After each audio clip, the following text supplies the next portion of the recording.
Hey, everybody. Welcome back to Stats and Chats. I'm Jason. And I'm Bella. This week we'll be doing NFL Super Bowl preview part 1, and a little F1 update, if you will. It's almost time. And more. It's almost time. Season's almost started. Bing, bang, boom. Let's get started.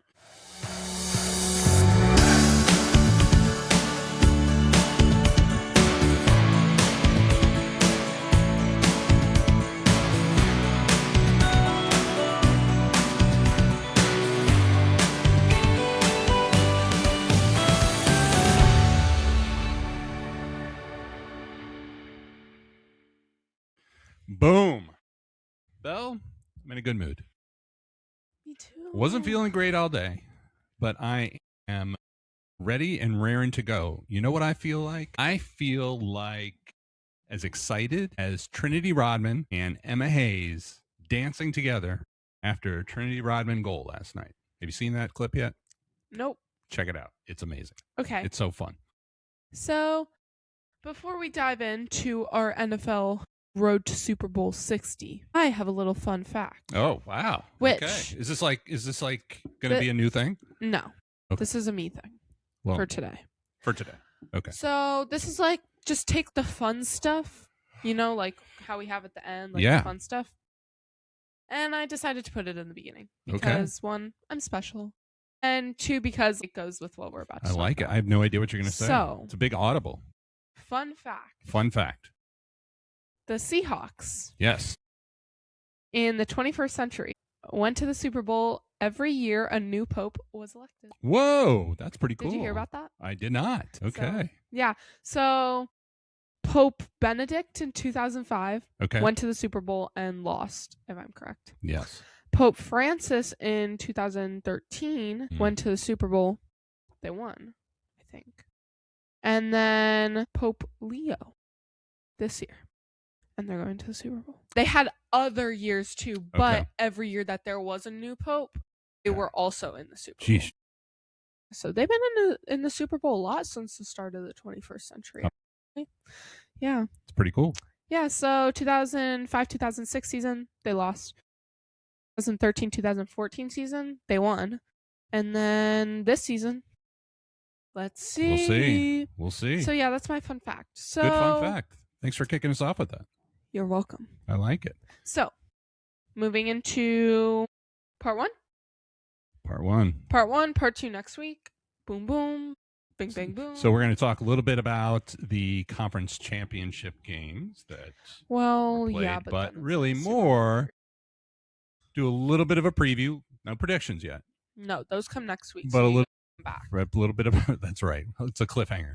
Yeah. A little bit of a preview into the Super Bowl matchup. Yeah.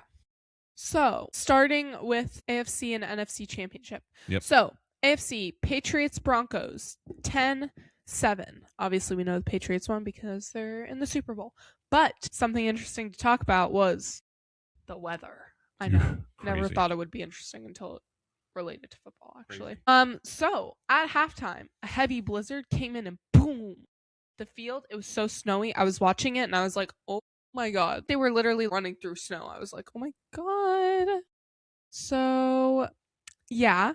The second half was basically played in all snow with zero visibility. It was insane. Yeah, it was actually crazy. I was watching it. But Jared Stidham fumbled in the third quarter, so that was the turning point. That led the Patriots to the win. NFC Championship, Seahawks 31, Rams 27. Two great teams going back and forth pretty much the whole game. Lead changes. You know it. So, yeah. Really, I know we're going to dive into the Super Bowl. I'm just curious. Do you have an opinion around them playing through that blizzard in the second half of the game as opposed to pausing or something? I think because it hit at halftime, I don't really think there's an option for them to really pause because you don't know when it's going to be over. Sure.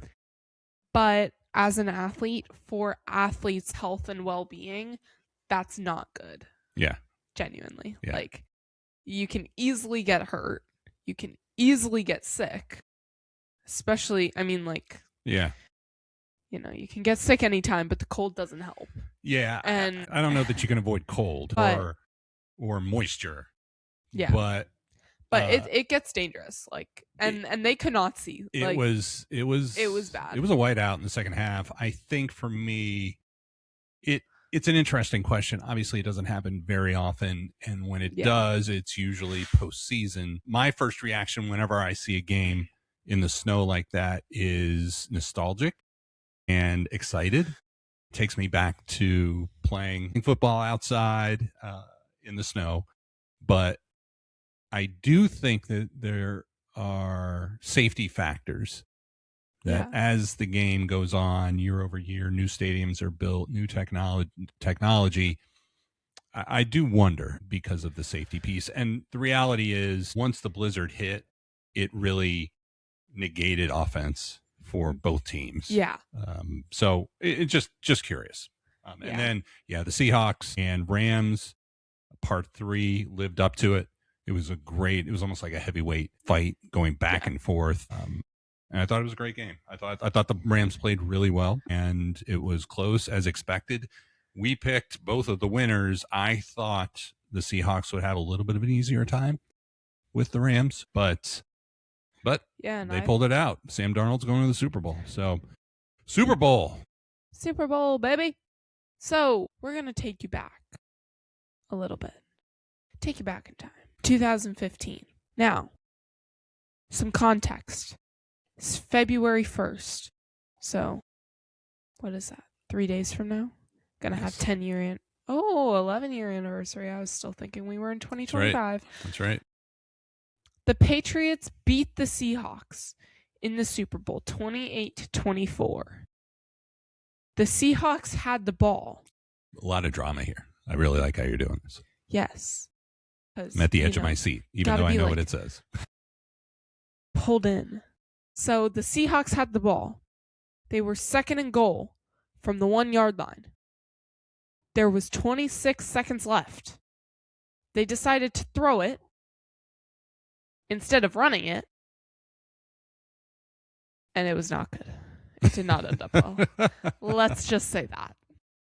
So, 11 years later, the Seahawks have a chance to redeem themselves. They do. Do you know Marshawn Lynch's nickname? No, actually, I was 6 at the time, so. Beast mode. Oh, fun fact: had a bright red shirt when I was younger that literally said Beast on it. So the Beast before the Beast. The Beast before the Beast. I thought I was a baddie when I was like 5 in my little red Beast shirt. I was not 5; I was like 8. Actually, that's embarrassing. Moving on. Sure. So. We're doing predictions next week, obviously.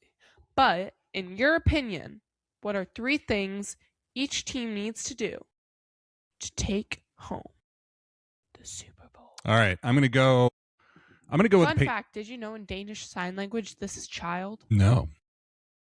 Sorry. I was like making movements with my hands. Threatened to hit me there. Okay. So, keys to the game. Like you said, we're going to do predictions next week, cliffhanger. But coming out of the season, coming out of the playoffs, we both have 3 early keys for both teams. All right. So for the Patriots, my 3 keys, first of all, they've got to protect the ball. So in the playoffs, Drake May has had challenges. He's been sacked 15 times, has 6 fumbles in the playoffs, 3 of them lost. Efficiency dropped significantly, and they cannot afford to give Seattle's offense short fields. So that's one. Number 2, they need to involve Stevenson aggressively. Seattle's defense is elite in total, but especially against the run. They allow only 3.54 yards per carry. They've been vulnerable to pass catching running backs, though. So Stevenson's got to come out of the backfield and has to be a safety valve. Run effectively enough, but then be a safety valve for Drake May as well. And then third, they need to contain Jackson Smith and Jigba. We had the same third point. Oh, that's good. Yeah. He led the NFL with over 1,700 receiving yards, just dropped 153 yards against the Rams in the NFC Championship. He's a beast. So they have got to figure out some way to control him and make Sam Darnold look elsewhere. Yes. What are your three? So that was my last one. So I'll just skip that one because basically I had the same thing written down that you did. Yep. Because, I mean, what else can you do besides try to cover him? My next point is they have to create turnovers. They have the potential to do this. They've had 8 so far in the playoffs in the postseason. And I think continuing to put the pressure on Seattle's offense and Sam Darnold, blitzing will really help them apply that pressure and force Sam Darnold to work outside of the pocket. So I think that will impact the playing style of Seattle if they can do that, which will mess them up a little bit. My last point is they have to work their offensive line. Okay. They need to give Drake May as much time as possible. Okay. So they've allowed 15 sacks, actually, at the same point in the postseason. And the Seattle defense is so strong and they're so fast and they're just coming at you. So that's kind of a challenge for them. So the O-line really pushing back against them and giving Drake May as much time as they can to give him in the pocket. Yeah. I think that'll help him really elevate his efficiency and make it better so that he's getting the ball out and more accurately every time he's throwing it. So create a little bit more of a pocket. Yeah. Yes. So no, I think that makes a lot of sense. Thank you. All right, Seattle, what do you have? So first point, they need to use their defense to put pressure on the Patriots offense. Kind of the opposite of what I said earlier. But if they can do that and they can limit the amount of time that Drake May has in the pocket, he's still a younger quarterback. So that pressure also that he's not necessarily used to could get in his head a little bit. We've already seen that in the postseason a little bit, in my opinion. It's him just a little nervous. Well, one of the digs on the Patriots is they had one of the easiest schedules in the NFL this year, regular season. And so you saw a different Drake May. They won, but it wasn't the same. They had to fight for it. They had to fight for it. A lot more turnovers, decreased efficiency, and completion rate. So, one of my points as well, Seattle's defense ranks 7th in sacks, and they put pressure on Drake May. It could be a very long day for the Patriots. So go ahead. Yeah. So second point, kind of related to the same thing for the Patriots. I think the offensive line needs to give Sam Darnold time in the pocket because he's accurate. He's accurate. And obviously with Njigba, they can get the ball moving. So just making sure that they're connected, the entire offense is connected, and there aren't miscommunications or anything of the sort like that, and that they're not turning the ball over. I think that will really help give the offense the efficiency that it needs, especially because this game is projected to be low scoring. So if they can really take advantage of their drives and their offense, because they have the offense that they need to win it, but making sure that everyone's communicating, the offensive line is doing their job, I think that will definitely help them a lot. And then my third point is I think they need to use their defense to especially limit the Patriots' red zone efficiency because they're number 1 in scoring defense. So I think making sure that they keep the Patriots to the minimum score that they can and taking advantage of their offense and really connecting it. So my 2 points kind of connect to each other, I guess. Yeah. But making sure that they can do that will allow their defense to prevent the Patriots from scoring, and that'll help. If they can stop them even from doing touchdowns and just having to kick it, and they're really taking advantage of their drives, that's going to make a big difference. Yeah, especially in a lower scoring game. Yeah, exactly. So I think limiting their red zone efficiency, I mean, we've already seen it in the postseason, Drake May, lower efficiencies, taking advantage of that as a defense, I think will help them a lot. That's good. That's a really good point. I had, aside from pressuring Drake May, I had for them protecting the ball as well. This could be decided on turnovers because both teams have had turnover issues. They've had a tendency to do that. Seattle committed 28 turnovers in the regular season, second most in the NFL.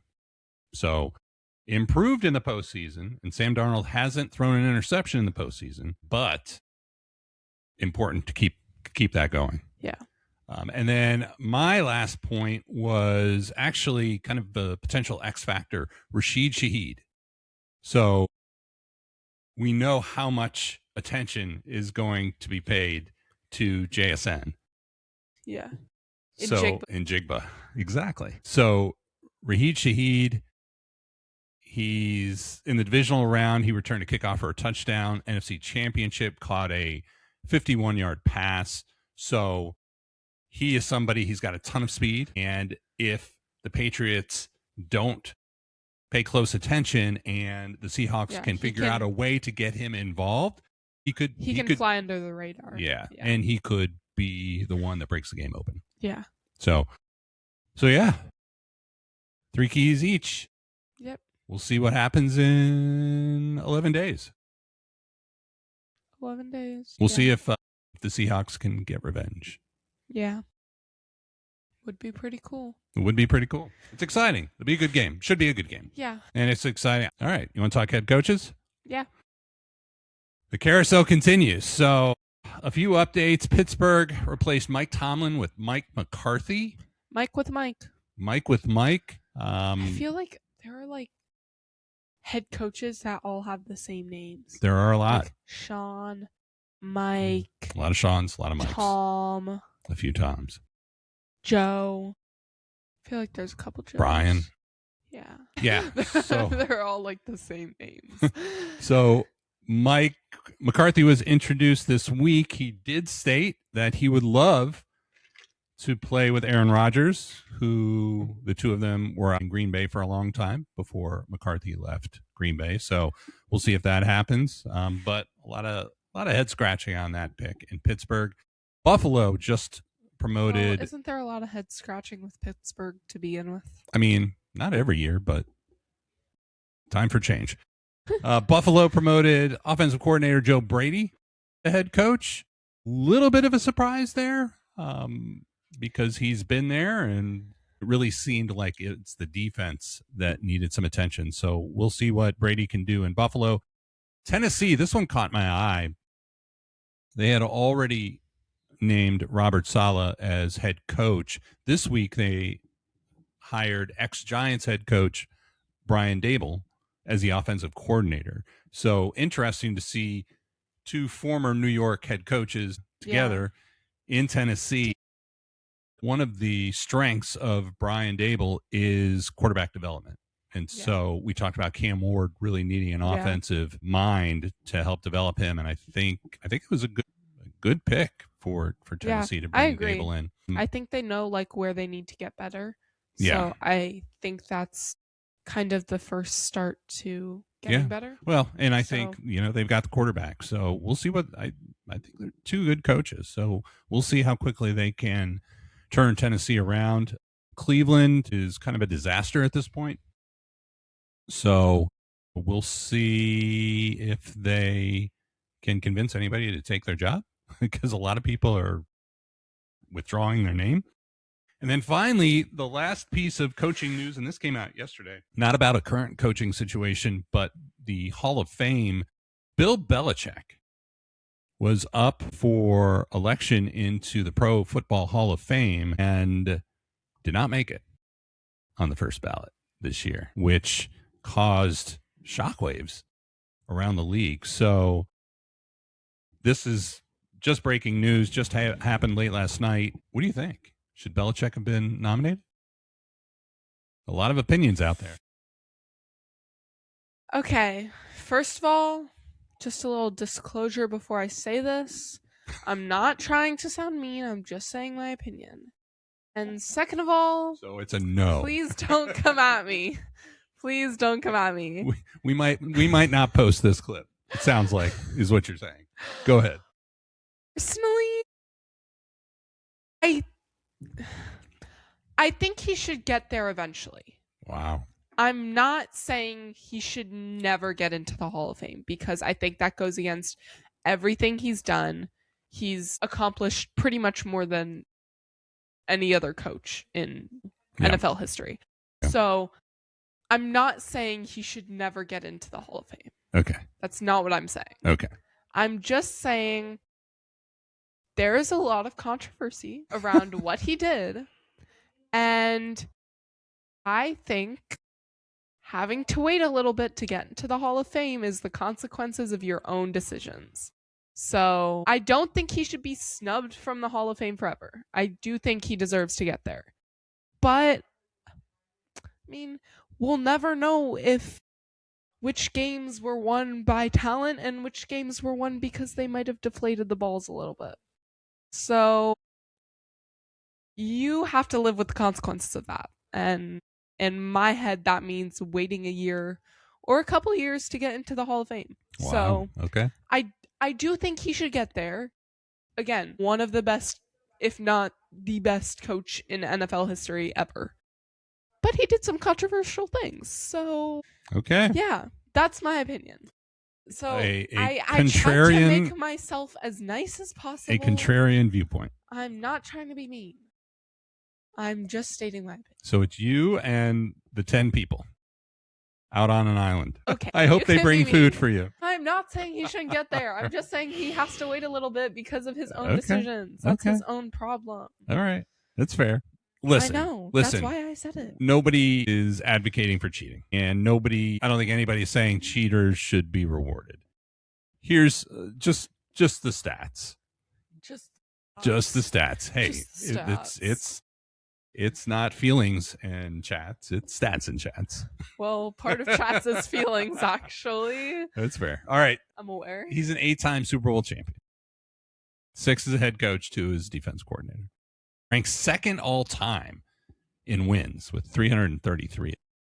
Postseason dominance, he has 31 playoff victories, the most by any coach.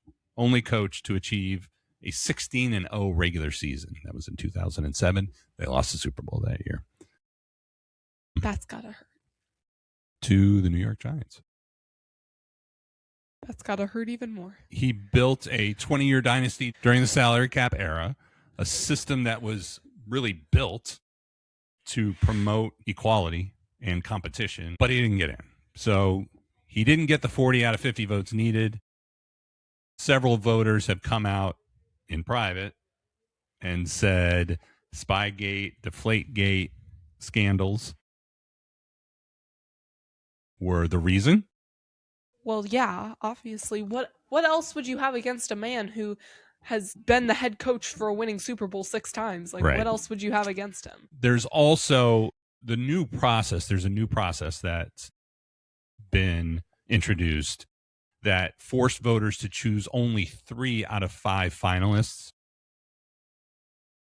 And so a couple of the others, it was the last opportunity for them to be voted in. So there is speculation that everybody feels similar to how you feel, that he will most certainly get in, but they didn't want to leave one of the others out because it was their last chance to get in. So I think he should have gotten in. I think cheating is bad. Don't promote it. To this day, I don't know how much he did, how much he knew. What I do know is he's not the only one to cheat, and certainly not the only one to cheat that's in the Hall of Fame. And I think it's a bad look. I think it's a bad look for the NFL. So yeah, that's my 2 cents. Yeah. I mean, if I was voting, I probably would have voted for him because how do you vote against him? But like from an outsider's point of view, I get it. He's gonna get in eventually. Yeah, I get it. He's gonna be okay. But there is the other thing that I think is important to consider is there is obviously, I'm sure every single person that's been elected to a Hall of Fame appreciates the fact and is grateful for being elected to the Hall of Fame. It is culmination of a career's work. Right? But there's also something to be said for being elected on the first ballot, being elected the first time you had a chance to be elected. Like it's a little star on, on the golden jacket that they get to wear. And he doesn't get that. And I think, I've got I've got other opinions about Bill Belichick, but as far as his success in the NFL, how much he's won and how many people he taught and led. And I mean, I personally, I don't think anyone did not vote for him because they are denying that he was successful. Sure. So I think that's where it changes things for me. Like, everybody recognizes that he's successful. If you know NFL, you know who he is. So I don't think he was denied because people think he's unsuccessful or not successful enough to be into the Hall of Fame. I think it's because of other factors. So, yeah. Well, we'll see next year. Hopefully he has a better year in North Carolina. Yeah, hopefully he does. We'll see what he and his girlfriend are up to. All right. Oh my God. Let's transition to F1. Dude, it is coming fast. A lot of news going on in F1, and we're excited to start digging in with the end of college football. So, new regulations. There are a lot of changes. Yes. Starting this year. So I'm going to run through them quickly, and then But not too quickly so that people that don't watch F1 don't understand what's going on. Fair enough. Okay. All right. So a lot of changes to the regulations around cars, right? So good job, F1 is okay. All right. Sorry, let's talk about the size and weight first. The cars are 200 millimeters shorter, 100 millimeters more narrow, and 30 kilograms lighter. That's a lot to make it lighter. So smaller and lighter, more nimble. And we'll get to what we expect here in a little bit. The engine is now 50% internal combustion and 50% electric. Pretty awesome. Yes. So excited. The MGUK output nearly triples. So that's the electric power. Triples from 120 kilowatts to 350 kilowatts, which means 100% drop-in sustainable fuel is now mandated. And then finally, aerodynamics. So the cars now have two modes. The straight mode, which is low drag. It has wings that open. And then the corner mode that have a high downforce for braking when the wings close. So two different modes, and you'll see those changed. The drivers control them as they're navigating around the track. Yep. How'd I do? That's pretty good? Pretty good. All right. Quick, but made sense. Thank you. I mean, obviously, I know what we're talking about, but... Obviously. Kind of an F1 fan myself. There you go. Yeah, so going into grid reset. So who is driving where? So there's a new team. Cadillac F1 has entered the grid as the 11th team, which I think is pretty cool. It's very cool. The car looks badass, actually. Yeah. You're not supposed to say curse words on here. I think that's okay. Okay. It's like in the gray area. Okay. So some rebrands include Audi and Racing Bulls. So just a little different, basically the same in my personal opinion. Oh, some big moves. Ferrari, Lewis Hamilton in his second year and Charles Leclerc. Mercedes, George Russell and Kimi Antonelli, which we talked about him actually. Yep, in his second year. Yeah. Red Bull, Max Verstappen and Isaac Hajar. Actually, I see clips of him and Max all the time on my For You page, and they're the funniest duo ever. Just there you have go. to say that. And then Williams has Carlos Sainz and Alex Albon. So just some little changes there, minor. So lots of differences, lots of changes. Yeah. So how do you think it'll impact the races? Do you think it's going to be more just like chaos or more entertaining or more what? You pick. So I think it's going to be more exciting, is what I think, in a nutshell. So a few things specifically. One, the cars are lighter and they're smaller. So with the car becoming more narrow, there is more room for passing throughout the entire racetrack. So on some tracks, on some sections, there was really only room for one car. With these changes, there's now room for cars to be side by side throughout a lot more of the track, right? The electric power piece is going to be fascinating. So I almost think about it like you're driving an arcade car, right? And you know how the arcade cars, a lot of them have a button that's like turbo. These cars are going to have that, but they have to reserve the energy and then they can use it and then it goes away and then they've got to build it back up. So I think we're going to see a lot more challenging, a lot more changes, leadership changes throughout the race. And I think that it's going to make it a lot more exciting. I think the final piece is the drivers are going to need to work harder. So with the new aerodynamics, the new electric power and the recharge, they're going to be doing a lot more as they're driving than they were before.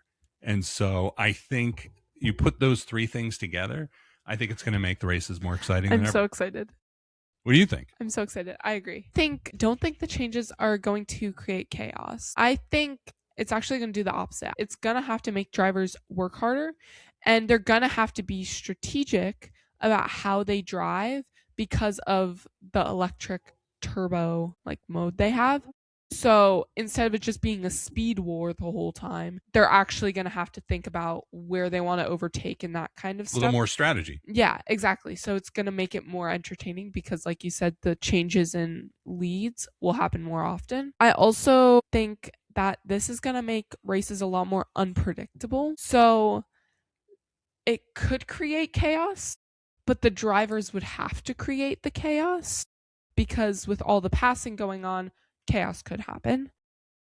So that's my 2 cents on it. I agree. I'm excited. I think it's going to be a lot of fun. I think it's going to be a lot of fun to watch. More fun than ever. Yeah, I agree. All right. So thank you. So the last change we wanted to talk about real quick was in broadcasts. Apple TV has taken over F1. They have exclusive rights beginning with the 2026 season. Previously, it was broadcast by ESPN. So, you know, there's a lot of enhancements that Apple is talking about and are expected through the broadcast. What do you think the business impact is going to be? I think it'll drop viewership but boost revenue. So I think that people that just scroll on channels on Sunday and happen to find it and turn it on because, oh, they've heard about F1 and this looks cool, which in my opinion is most of America right now, because I do think it's getting more popular, but not to the point where people are turning it on because they're turning it on. They're turning it on because they happen to see it. So I think they're going to lose a lot of those people because they will not pay just for a subscription to watch it on Apple TV. But I think the people that do pay are going to continue to pay. So I think that will boost the revenue. But the viewership is going to drop because, like, even us, we don't watch all the F1 races, but if we see it's on TV, we're going to watch it. So it's less of a conscious decision and more of just oh, this is on, let's watch it. So I think it'll boost revenue, but I do think that viewership will probably go down. Yeah, I agree. I think at first. Yeah. But I'm going to be very curious to see, and it's tough because Apple TV doesn't release specific ratings like other networks, but I think if there is resounding success, we're going to know, right? A couple of the things, Apple's been talking about this for a while, or this type of thing, ever since they released the Vision Pro a couple of years ago. Yeah. Right? Oh, yeah. Yeah. Really being able to immerse yourself into an experience. So it's not just watching, it's experiencing. That's how they're framing it, including a Vision Pro specific viewing platform. That is pretty cool. Which would be amazing. But even without that, they will have a command center view. So you can watch the main race alongside 4 different driver views Cool. throughout the course of the race. That's right? really cool. So that's one. They're using high-tech cameras developed for the movie F1 to use inside the helmet for pedal cameras, things like that. So you're going to be experiencing the race as much as possible without actually being there. Yeah. And then obviously audio as well. So I think it's going to be a really, really cool viewing experience. Yeah. I Obviously, agree. you've got to have Apple TV to watch. Yeah. Not as many people have Apple TV as ESPN. But I do think, you and I have talked about this before. But I also think once people get the idea of what they're trying to do and the new technology and the new things that they're trying to implement to make it more entertaining, I think people are going to want to watch it more. I just think it's going to take some time. Exactly. For it to get there. No, I agree. And listen, ESPN averaged 1.3 million viewers per race in 2025. So the expectation is that goes down a little bit at the start. But between creating the viewing experience and the ability to integrate promotions and advertising into all of the Apple devices, where you're just randomly getting messages on your iPhone or your iPad, your MacBook, saying the race is starting and being able to click a button and watch. Pretty cool. I think it's going to be pretty cool. So I'm excited to see the evolution. I think the popularity is going to grow significantly. I think it's going to take a minute. Yeah. Well, I think it has to go down before it goes up. Yeah. But I think it's a great next step for F1. I agree. Cool stuff. So we'll see. They are in Barcelona this week, testing all those new cars.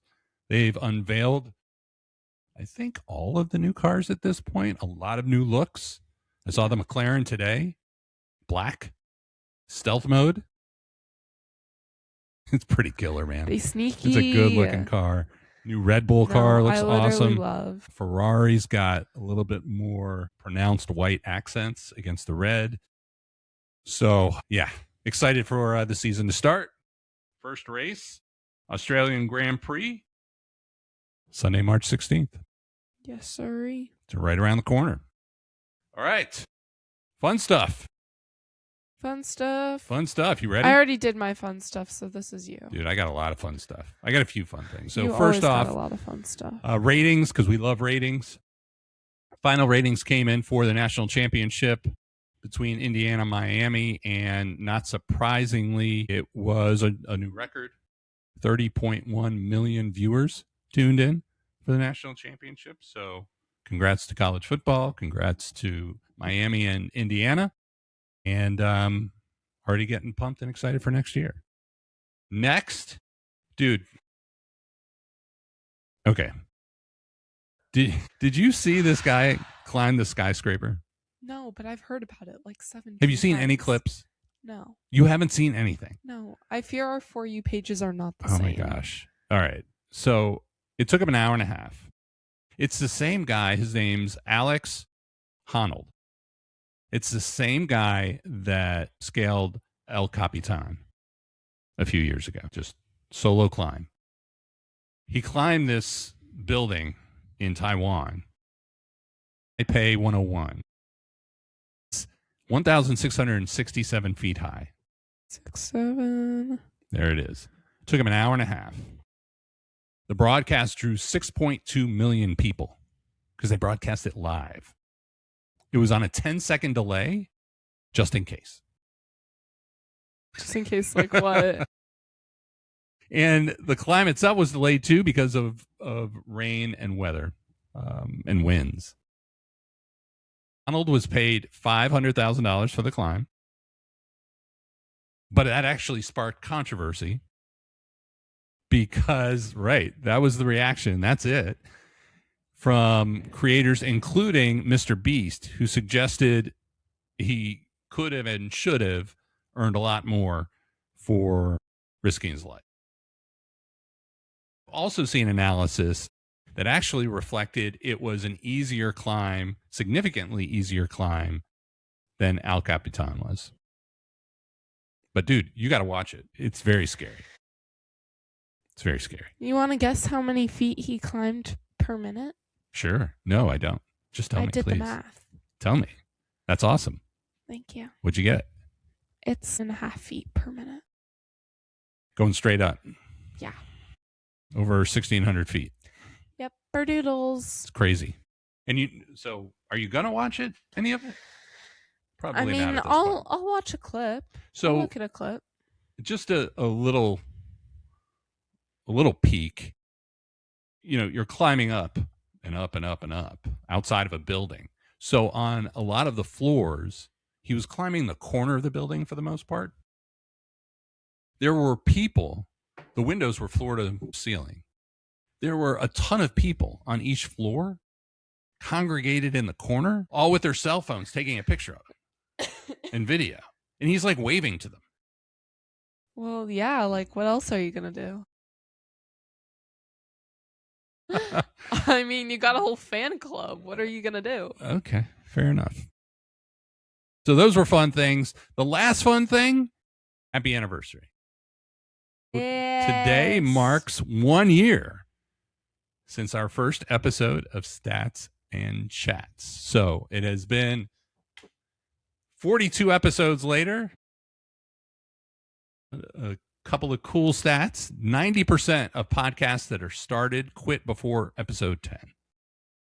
We did 42. We did 42. We did 52 weeks. 40% of our audience is female. So shout out to all the moms, all the daughters, all the ladies.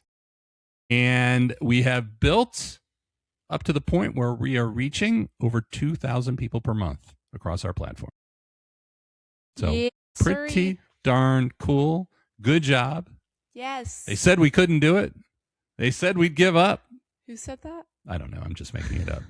I actually don't really know. A lot of learnings, a lot of fun, a little pain. A lot. But a whole lot of great memories. I'm just kidding. It's fun. And a whole lot of fun. Good job. Thanks, you too, bro. Proud of you. Thanks, you too, bro. Thanks. All right. You want to take us home? Yes. Be sure to follow us on Instagram, Threads, YouTube, Spotify. You can listen on Spotify, Apple Podcasts, watch on YouTube, which if you're hearing this, you're probably already doing one of those 3, but make sure to tune in next week to listen to our next episode. Next week, we'll have our predictions for the Super Bowl and 60. And the same weekend, the Winter Olympics start. Yes. So I think we're going to talk a little Lindsey Vonn and Team USA next week. Cool. Fire. Bye, all right, everybody. Thanks for listening.